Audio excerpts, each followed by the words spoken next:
ज्यादातर लोग सोचते हैं स्टडी का मतलब बुक पढ़ना होता है, पर साइंस इस डेफिनेशन से अग्री नहीं करती। स्कूल सिस्टम्स और एग्जाम्स की वजह से लोग स्टडी को सिर्फ बुक्स और नोट्स से जोड़ देते हैं, पर ये सोशल कंडीशनिंग है, साइंटिफिक डेफिनेशन नहीं। लर्निंग साइंस के अकॉर्डिंग स्टडी एक कॉग्निटिव प्रोसेस है जिसमें ब्रेन इंफॉर्मेशन को ऑब्जर्व, प्रोसेस और स्टोर करता है। ब्रेन सबसे पहले सेंसरी इनपुट से सीखता है, देखना, सुनना, ट्राई करना। इसे कहते हैं एक्सपेरिएंशियल लर्निंग। बुक रीडिंग सिर्फ एक इनपुट है, प्रोसेस नहीं। न्यूरोसाइंस बताती है ब्रेन एक्सपीरियंस से न्यूरल पाथ बनाता है। अगर सिर्फ बुक ही स्टडी होती तो बिना एक्सपीरियंस के लर्निंग पॉसिबल होती। एक बच्चा बोलना, चलना, रिएक्ट करना किसी बुक से नहीं सीखता, वो ऑब्जर्व और इमिटेट करता है। इसका मतलब लर्निंग बुक से पहले होती है। लोग टूल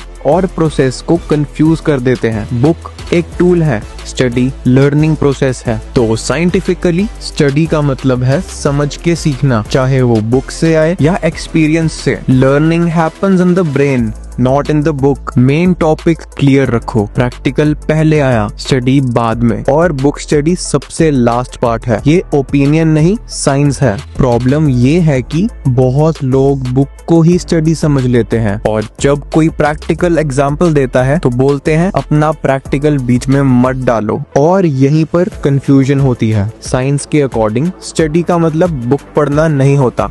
स्टडी का मतलब होता है ऑब्जर्व करना, समझना और लर्न करना। लर्निंग का पहला स्टेप होता है direct experience, trial, error, observation. Cognitive science इसे कहती है एक्सपेरिएंशियल लर्निंग। बिना प्रैक्टिकल इनपुट के ब्रेन लर्निंग स्टार्ट ही नहीं करता, इसलिए प्रैक्टिकल पहले आता है। जब हम प्रैक्टिकल के बाद पूछते हैं ऐसा क्यों हुआ और उस एक्सपीरियंस को समझने लगते हैं, वही एक्चुअल स्टडी होती है। बुक स्टडी तब आती है जब नॉलेज को ऑर्गेनाइज, स्टैंडर्डाइज और प्रिजर्व करना होता है। बुक लर्निंग क्रिएट नहीं करती, बुक लर्निंग स्टोर करती है। इसलिए बुक स्टडी लास्ट पार्ट होता है, फर्स्ट नहीं। साइंस का खुद का प्रोसेस देखो, observation, experiment, analysis, conclusion, documentation. और डॉक्यूमेंटेशन हमेशा एंड में होती है। ह्यूमन ब्रेन पहले एक्सपीरियंस से न्यूरल पाथ बनाता है, फिर उनको वर्ड्स, लैंग्वेज और बुक्स में कन्वर्ट करता है। Practical is equal to original learning, book is equal to organised reference. अगर आप जिम कोच हो,